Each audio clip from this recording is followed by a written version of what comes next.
ನಾಡಿನ ಸಮಸ್ತ ವೀಕ್ಷಕರಿಗೂ ಜುಲೈ ತಿಂಗಳ ಮಾಸ ಭವಿಷ್ಯ ಕಾರ್ಯಕ್ರಮಕ್ಕೆ ಸುಸ್ವಾಗತವನ್ನು ಹೇಳ್ತಾ, ನೋಡಿ ವೀಕ್ಷಕರೇ, ಈ ತಿಂಗಳು ಬಹಳ ವಿಶೇಷವಾಗಿ ಶ್ರೀ ಕ್ರೋಧಿನಾಮ ಸಂವತ್ಸರ ಉತ್ತರಾಯಣ, ಗ್ರೀಷ್ಮ ಋತು, ಆಷಾಢ ಮಾಸ, ಶುಕ್ಲ ಪಕ್ಷ. ಇನ್ನು ಜುಲೈ ತಿಂಗಳಿನಲ್ಲಿ ತುಲಾರಾಶಿಯವರಿಗೆ ನಿಮ್ಮ ಆರ್ಥಿಕ ಜೀವನ, ವೃತ್ತಿ ಜೀವನ ಮತ್ತೆ ಕುಟುಂಬದ ಜೀವನ, ಪ್ರೀತಿಯ ಜೀವನ ಹೇಗಿದೆ, ಯಾವ ರಾಶಿಗೆ ಅದೃಷ್ಟ ಯೋಗವಿದೆ, ಯಾರಿಗೆ ಲಾಭ ಯಾರಿಗೆ ನಷ್ಟವಾಗಲಿದೆ ಎಂದು ಸಂಪೂರ್ಣವಾದ ಮಾಹಿತಿಗಳು ಇವತ್ತಿನ ವಿಡಿಯೋದಲ್ಲಿ ತಿಳಿಸಿಕೊಡ್ತೇವೆ. ಇವತ್ತಿನ ವಿಡಿಯೋ ನೋಡುತ್ತಿರುವ ವೀಕ್ಷಕ ಪ್ರಭುಗಳಿಗೆ ಆರೋಗ್ಯ, ಆಯಸ್ಸು, ನೆಮ್ಮದಿ, ಸುಖ, ಸಂಪತ್ತನ್ನು ಕೊಟ್ಟು ನಿಮ್ಮೆಲ್ಲರ ಜೀವನ ಸುಖಕರವಾಗಿರಲಿ ಎಂದು ನನ್ನ ಆರಾಧ್ಯ ದೇವಿ ಶ್ರೀ ದುರ್ಗಾದೇವಿ ಅಮ್ಮನವರಿಗೆ ಪ್ರಾರ್ಥನೆಯನ್ನು ಮಾಡಿಕೊಳ್ತಾ, ನನ್ನ ಎಲ್ಲಾ ಪ್ರೀತಿಯ ಯೂಟ್ಯೂಬ್ ವಾಹಿನಿಯ ಬಂಧುಗಳಿಗೆ ನಾನು ನಿಮ್ಮ ವಿದ್ವಾನ್ ಶ್ರೀ ದೇವರಾಜ್ ದೀಕ್ಷಿತ್ ಮಾಡುತ್ತಿರುವ ನಮಸ್ಕಾರಗಳು. ಮತ್ತೆ ನೀವಿನ್ನು ನಮ್ಮ ಚಾನಲ್ ಅನ್ನು ಹೊಸದಾಗಿ ನೋಡುತ್ತಿದ್ದರೆ ತಡ ಮಾಡದೆ ಈ ಕೂಡಲೇ ಸಬ್ಸ್ಕ್ರೈಬ್ ಮಾಡಿ ಹಾಗೂ ಪಕ್ಕದಲ್ಲಿರುವಂತಹ ಬೆಲ್ ಐಕಾನ್ ಅನ್ನು ಪ್ರೆಸ್ ಮಾಡಿ. ಇನ್ನು ನಾವು ಅಪ್ಲೋಡ್ ಮಾಡುವಂತ ಪ್ರತಿಯೊಂದು ಹೊಸ ವಿಡಿಯೋಗಳು ನಿಮಗೆ ನೋಟಿಫಿಕೇಶನ್ ಮೂಲಕದಲ್ಲಿ ಬಂದು ತಲುಪುತ್ತೆ. ಹೀಗೆ ಇದೇ ರೀತಿಯ ಹೊಸ ಮಾಹಿತಿಗಳು ನೀವು ಸಹ ಪ್ರತಿದಿನ ತಿಳಿದುಕೊಳ್ಳಬಹುದು. ಇನ್ನು ವೀಕ್ಷಕರೇ, ತುಲಾರಾಶಿಯವರ ಗ್ರಹಗಳ ಬದಲಾವಣೆ ಹೇಗಿದೆ ಅನ್ನುವಂಥದ್ದು ನೋಡೋಣ. ಮೊದಲಿಗೆ 6ನೇ ತಾರೀಕು ಶುಕ್ರ ಮಿಥುನ ರಾಶಿಯಿಂದ ಕರ್ಕಾಟಕ ರಾಶಿಗೆ ಪ್ರವೇಶವನ್ನು ಮಾಡ್ತಾನೆ. ಜೊತೆಗೆ 12ನೇ ತಾರೀಕು ಕುಜ ಮೇಷರಾಶಿಯಲ್ಲಿ ಇದ್ದು, ತದನಂತರ 12ನೇ ತಾರೀಕು ವೃಷಭ ರಾಶಿಗೆ ಪ್ರವೇಶವನ್ನು ಮಾಡ್ತಾನೆ. ಅದು ಗುರುವಿನ ಒಟ್ಟಿಗೆ ಪ್ರವೇಶವನ್ನು ಮಾಡ್ತಾನೆ. ಹಾಗಾಗಿ ಈ ಸಮಯದಲ್ಲಿ ಗುರುಮಂಗಳ ಯೋಗವು ಸಿಗಲಿದೆ. ಮತ್ತೆ ರವಿ 16ನೇ ತಾರೀಕು ಮಿಥುನ ರಾಶಿಯಿಂದ ಕರ್ಕಾಟಕ ರಾಶಿಗೆ ಪ್ರವೇಶವನ್ನು ಮಾಡ್ತಾನೆ. ಇನ್ನು 19ನೇ ತಾರೀಕು ಬುಧ ಸಿಂಹ ರಾಶಿಗೆ ಪ್ರವೇಶವನ್ನು ಮಾಡ್ತಾನೆ. ಹಾಗೆ 31ನೇ ತಾರೀಕು ಶುಕ್ರ ಕರ್ಕಾಟಕ ರಾಶಿಯಿಂದ ಸಿಂಹ ರಾಶಿಗೆ ಪ್ರವೇಶವನ್ನು ಮಾಡ್ತಾನೆ. ಇದಿಷ್ಟು ಜುಲೈ ತಿಂಗಳಿನ ಗ್ರಹಗಳ ಬದಲಾವಣೆಗಳು ನಿಮ್ಮ ರಾಶಿಗೆ ನಡೆಯುವಂಥದ್ದು. ಇನ್ನು ಈ ತಿಂಗಳ ವಿಶೇಷವಾದಂಥ ದಿನ ನೋಡೋದಾದ್ರೆ 6ನೇ ತಾರೀಕು ಆಷಾಢ ಮಾಸ ಶುರುವಾಗುವಂಥದ್ದು. ಆಷಾಢ ಮಾಸ 6ನೇ ತಾರೀಕು ಶುರು ಆದ್ರೆ ಮುಂದಿನ ತಿಂಗಳು ಅಂದ್ರೆ ಆಗಸ್ಟ್ 4ನೇ ತಾರೀಕಿನಲ್ಲಿ ಮುಕ್ತಾಯವಾಗುತ್ತೆ. ಇನ್ನು ಆಷಾಢ ಮಾಸದಲ್ಲಿ 4 ಶುಕ್ರವಾರ ಬರ್ತಕ್ಕಂಥದ್ದು. ಈ 4 ವಾರ ಕೂಡ ಬಹಳ ವಿಶೇಷವಾಗಿ ಲಕ್ಷ್ಮೀ ದೇವಿಯ ಆರಾಧನೆ ಮಾಡುವಂಥದ್ದು, ಜೊತೆಗೆ ಚಾಮುಂಡೇಶ್ವರಿ ದೇವಿಯನ್ನು ದರ್ಶನ ಮಾಡುವಂಥದ್ದು ತುಂಬಾ ಶ್ರೇಷ್ಠವಾದಂತ ತಿಂಗಳಾಗಿರುತ್ತೆ. ಮತ್ತೆ ಜುಲೈ ತಿಂಗಳಿನಲ್ಲಿ ಅಂದ್ರೆ 16ನೇ ತಾರೀಕು ಉತ್ತರಾಯಣ ಪುಣ್ಯಕಾಲ ಹೋಗಿ ದಕ್ಷಿಣಾಯಣ ಪುಣ್ಯಕಾಲ ಪ್ರಾರಂಭವಾಗುತ್ತೆ. ಇದು 6 ತಿಂಗಳು ಮಾತ್ರ ಇರ್ತಕ್ಕಂಥದ್ದು. ಮತ್ತೆ ಬಹಳ ವಿಶೇಷವಾಗಿ ಗುರು ಪೂರ್ಣಿಮಾ 21ನೇ ತಾರೀಕಿಗೆ ಇರ್ತಕ್ಕಂಥದ್ದು. ಹಾಗೆ ಆಗಸ್ಟ್ 4ನೇ ತಾರೀಕು ಅಮಾವಾಸ್ಯೆ ಇರ್ತಕ್ಕಂಥದ್ದು.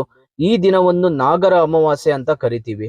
ಆ ದಿನದಲ್ಲೇ ಜ್ಯೋತಿರ್ ಭೀಮೇಶ್ವರ ವ್ರತ ಇರ್ತಕ್ಕಂಥದ್ದು. ಇದಿಷ್ಟು ಆಷಾಢ ಮಾಸದ ಬಹಳ ವಿಶೇಷವಾದಂತ ದಿನಗಳಾಗಿರುತ್ತೆ.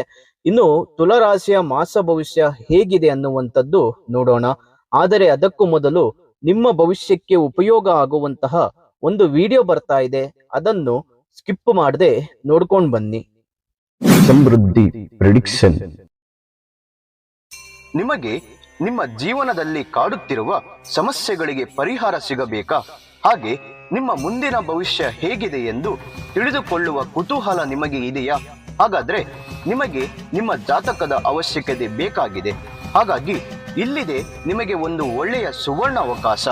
ಸಮೃದ್ಧಿ ಪ್ರೆಡಿಕ್ಷನ್ ಅವರು ನೀಡುತ್ತಿರುವ ನಿಮ್ಮ ಸಂಪೂರ್ಣವಾದ ಜನ್ಮ ಜಾತಕದ ಫಲವನ್ನು ಈ ಕೂಡಲೇ ಆರ್ಡರ್ ಮಾಡಿ ಪಡೆದುಕೊಳ್ಳಿ.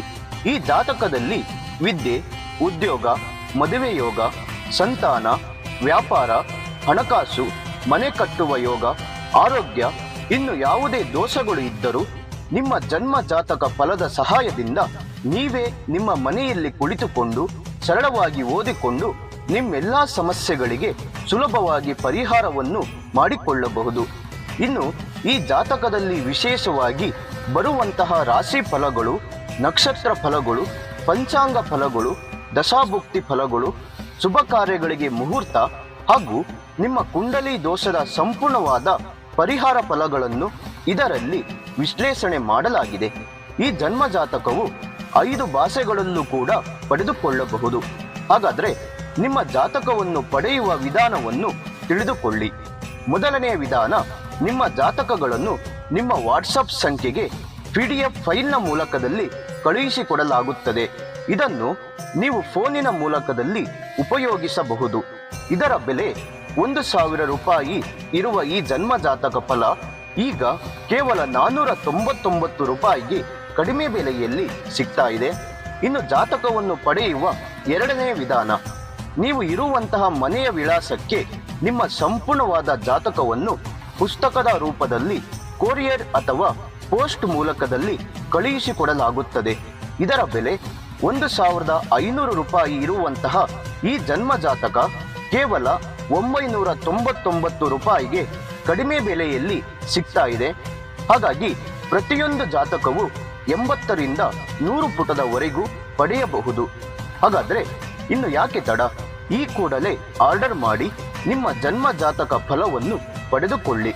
ಇದನ್ನು ಆರ್ಡರ್ ಮಾಡುವ ವಿಧಾನ, ನಿಮ್ಮ ಜನ್ಮ ಹೆಸರು, ಜನ್ಮ ದಿನಾಂಕ, ಹುಟ್ಟಿದ ಸಮಯ, ಹುಟ್ಟಿದ ಊರು ಅಥವಾ ನಿಮ್ಮ ಜಿಲ್ಲೆ ಯಾವುದೆಂದು ಈ ಎಲ್ಲ ಮಾಹಿತಿಗಳನ್ನು 9901177004 ಈ ವಾಟ್ಸಪ್ ಸಂಖ್ಯೆಗೆ ಕಳುಹಿಸಿ ನಿಮ್ಮ ಭವಿಷ್ಯದ ಕನ್ನಡಿಯನ್ನು ಈ ಕೂಡಲೇ ಪಡೆದುಕೊಳ್ಳಿ. ನೋಡಿದ್ರಲ್ಲ ವೀಕ್ಷಕರೇ, ನೀವಿನ್ನೂ ನಿಮ್ಮ ಜಾತಕ ಬರ್ಸಿಲ್ಲ ಅಂದ್ರೆ, ನಿಮ್ಮ ಮಕ್ಕಳ ಜಾತಕ ನೀವಿನ್ನೂ ತೆಗೆದುಕೊಂಡಿಲ್ಲ ಅಂದ್ರೆ, ಅಥವಾ ನಿಮ್ಮ ಮದುವೆ ವಿಚಾರದಲ್ಲಿ ನಿಮ್ಮ ಜಾತಕ ಹೊಂದಾಣಿಕೆ ಆಗುತ್ತೋ ಇಲ್ವೋ ಅಂತ ನೀವು ಸಹ ತಿಳ್ಕೋಬೇಕಂದ್ರೆ ಇದಕ್ಕೆಲ್ಲ ನಿಮಗೆ ಜಾತಕದ ಅವಶ್ಯಕತೆ ಬೇಕಾಗಿದೆ. ಸಮೃದ್ಧಿ ಪ್ರೆಡಿಕ್ಷನ್ ಅವರ ಕಡೆಯಿಂದ ನೀಡುತ್ತಿರುವ ಸಂಪೂರ್ಣವಾದ ಜನ್ಮ ಜಾತಕ ಫಲವನ್ನು ಈ ಕೂಡಲೇ ಆರ್ಡರ್ ಮಾಡಿ ಪಡೆದುಕೊಂಡು ನಿಮ್ಮ ಜಾತಕಗಳಲ್ಲಿ ಏನೆಲ್ಲ ಫಲಗಳಿದೆ ಎಂದು ನೀವು ಸಹ ಮನೆಯಲ್ಲಿಯೇ ಕುಳಿತುಕೊಂಡು ಸರಳವಾಗಿ ಓದಿಕೊಂಡು ತಿಳಿದುಕೊಳ್ಳಬಹುದು. ನೋಡಿ, ಜುಲೈ ತಿಂಗಳಿನಲ್ಲಿ ತುಲಾರಾಶಿಯವರಿಗೆ ನಿಮ್ಮ ರಾಶಿಗೆ ಗುರುಬಲ ಜುಲೈ ತಿಂಗಳಲ್ಲಿ ಇಲ್ಲ. ಈ ತಿಂಗಳು ನಿಮಗೆ ಅಷ್ಟೊಂದು ಒಳ್ಳೆ ಫಲ ಸಿಗಲ್ಲ. ಯಾಕಂದ್ರೆ ಈ ತಿಂಗಳು ಗುರು ಋಣರೋಗ, ಶತ್ರುಸ್ಥಾನ, ಲಾಭಾಧಿಪತಿ, ನಷ್ಟಾಧಿಪತಿ ಆಗಿರುವಂತ ಗುರು ನಿಮ್ಮ ರಾಶಿಗೆ ಅಷ್ಟೊಂದು ಚೆನ್ನಾಗಿಲ್ಲ. ಅಂದ್ರೆ ಈ ಸಮಯದಲ್ಲಿ ಶತ್ರುಗಳು ಕಾಟ ಬರುವಂತದ್ದು, ಹಣಕಾಸಿನ ತೊಂದರೆಗಳು ಆಗುವಂತದ್ದು, ಆರೋಗ್ಯದಲ್ಲಿ ಸಮಸ್ಯೆಗಳು ಉಂಟಾಗುವಂತದ್ದು, ಈ ರೀತಿಯ ಕೆಲವೊಂದು ಸಮಸ್ಯೆಗಳನ್ನು ಎದುರಿಸಬೇಕಾಗುತ್ತೆ. ಹಾಗಾಗಿ ತುಲಾರಾಶಿಯವರು ಸಾಧ್ಯವಾದಷ್ಟು ಗುರುವಿನ ದರ್ಶನ ಮಾಡಿ, ಗುರು ಪ್ರಾರ್ಥನೆ ಮಾಡಿ, ಗುರುವಿನ ಆರಾಧನೆ ಮಾಡಿ, ಇದರಿಂದ ಗುರುವಿನ ಆಶೀರ್ವಾದ ನಿಮ್ಮ ಮೇಲಿರುತ್ತೆ. ಇನ್ನು ನಿಮ್ಮ ರಾಶಿಗೆ ರಾಹು 6ನೇ ಮನೆಯಲ್ಲಿ ಇರುವುದು ಒಳ್ಳೆಯ ಬಲ. ಇದು ಪರಾಕ್ರಮವನ್ನು ಕೊಡುತ್ತೆ, ಯಾವುದೇ ಕೆಲಸದಲ್ಲಿ ಜಯ ಸಿಗುವಂತೆ ಮಾಡುತ್ತೆ. ಆದರೆ ಪಂಚಮದಲ್ಲಿ ಶನಿ ಹಾಗೂ ಅಷ್ಟಮದಲ್ಲಿ ಗುರು ಕೊಂಚ ಹಿನ್ನಡೆ ಕೊಡ್ತಾರೆ. ಅಂದ್ರೆ ಇದರಿಂದ ಕೆಲವೊಂದು ಸಮಸ್ಯೆಗಳನ್ನು ಎದುರಿಸುವಂತ ಪರಿಸ್ಥಿತಿಗಳು ಬರುತ್ತೆ. ಸ್ವಲ್ಪ ಎಚ್ಚರವಿರಿ. ಪಂಚಮ ಶನಿ ಮಾನಸಿಕ ಕಿರುಕುಳವನ್ನು, ಹಣಕಾಸಿನ ಮುಗ್ಗಟ್ಟನ್ನು ಕೊಡ್ತಾನೆ. ಅಷ್ಟಮ ಗುರು ಆರೋಗ್ಯದಲ್ಲಿ ಏರುಪೇರು ಮಾಡ್ತಾನೆ ಹಾಗೂ ಬಂಧು ಸ್ನೇಹಿತರಲ್ಲಿ ವೈಮನಸ್ಸು ಮೂಡಿಸ್ತಾನೆ. ನಿಮ್ಮವರೇ ನಿಮ್ಮನ್ನು ಅರ್ಥ ಮಾಡಿಕೊಳ್ಳದೆ ನೋಯಿಸುವಂತೆ, ಅವಮಾನಿಸುವಂತೆ ಆಗುತ್ತೆ. ಇನ್ನು ನಿಮ್ಮ ರಾಶಿಯ ಅಧಿಪತಿ ಆಗಿರುವಂತ ಶುಕ್ರ 10ನೇ ಮನೆಯಲ್ಲಿ ಬುಧನ ಜೊತೆ ಇರೋದ್ರಿಂದ ವೃತ್ತಿ ಸಂಬಂಧವಾಗಿ ನಿಮಗೆ ಶುಭವನ್ನು ತರುತ್ತೆ. ಈ ತಿಂಗಳು ಪೂರ್ತಿ ಬುಧ ಮತ್ತೆ ಶುಕ್ರರು ವೃತ್ತಿ ಸ್ಥಾನದಲ್ಲಿ ಇರ್ತಾರೆ. ಇದು ನಿಮಗೆ ವೃತ್ತಿಯಲ್ಲಿ ಅಪಾರ ಯಶಸ್ಸು ತಂದು ಕೊಡುತ್ತೆ. ವಾಹನದಿಂದ ಲಾಭ ಇದೆ. ವಾಹನ ವಹಿವಾಟು ನಡೆಸುವವರಿಗೆ ಲಾಭ ಇರುವಂತದ್ದು. ಈ ರಾಶಿಯ ರಾಜಕಾರಣಿಗಳು ಪದವಿ ಪಡೆಯದಿದ್ದರೂ ಕೂಡ ಒಳ್ಳೆಯ ಹೆಸರು ಗಳಿಸ್ತಾರೆ. ಮತ್ತೆ ಇವರಿಗೆ ಮುಂದಿನ ಬೆಳವಣಿಗೆ ಕಾರಣವಾಗಿರುತ್ತೆ. 6ನೇ ಮನೆಯ ರಾಹುವಿನಿಂದ ಶತ್ರುಗಳಿಂದ ತೊಂದರೆ ತಪ್ಪುತ್ತೆ. ಈಗ ನೀವು ಅರ್ಧ ಫಲ ಅನುಭವಿಸ್ತೀರಿ. ಕೆಲವೇ ತಿಂಗಳಿನಲ್ಲಿ ಶನಿ ಸಹ 6ನೇ ಮನೆಗೆ ಬಂದಾಗ ಇನ್ನಷ್ಟು ಅದೃಷ್ಟ ನಿಮ್ಮ ಕೈ ಹಿಡಿಯಲಿದೆ. ಮತ್ತೆ ನಿಮ್ಮ ಕುಜ ನಿಮ್ಮ ರಾಶಿಯಿಂದ 8ನೇ ಮನೆಯಲ್ಲಿ ಇದ್ದಾನೆ. ಹಾಗಾಗಿ ಕುಜನಿಂದಲೂ ಕೂಡ ಒಳ್ಳೆಯ ಫಲ ಸಿಗಲ್ಲ.